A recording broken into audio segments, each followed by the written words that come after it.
It will create mechanisms. The NDP government hopes to arm itself to respond to attacks by President Trump and his looming tariffs, tabling a bill Thursday that gives it broad powers to react quickly to his economic threats. He has no regard for the chaos that he's causing. If passed, the new legislation would allow the government to act on several fronts without a vote from the legislature. To remove or limit interprovincial trade barriers, direct Crown Corps to avoid buying American goods, to apply tolls and fees to commercial vehicles traveling from Washington state to Alaska, and to create regulations it deems needed to respond to Trump's economic threats. We're in an unprecedented moment. The President of the United States has effectively declared war against Canada.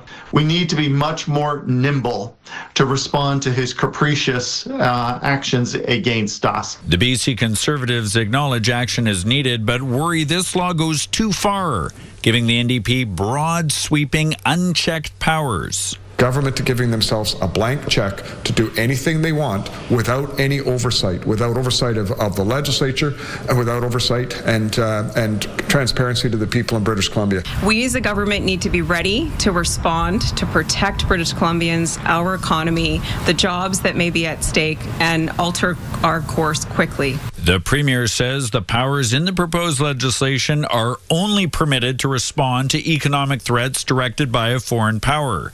The NDP will have to report back on the regulations, and the proposed law expires in just over 2 years. It's an emergency like a natural disaster.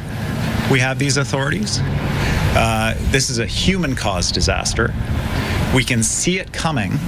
We don't know what it is, and we need to be able to respond quickly. This bill is expected to pass as early as next month, shortly after Trump's threatened deadline of April 2nd for 25% tariffs on most Canadian goods. And Rob joins us live from Victoria. Rob, the BC Greens also expressing some concerns about the bill. That's right, Mijung. They issued a statement to CTV this afternoon saying that they too are also concerned about the broad, sweeping, unchecked powers in this legislation, describing what they called vague language that could lead to economic decisions that are sweeping and a lack of transparency. So while the NDP do have that slim one-seat majority and the bill is likely to pass, it looks like it will not be without a fair bit of pushback from the opposition.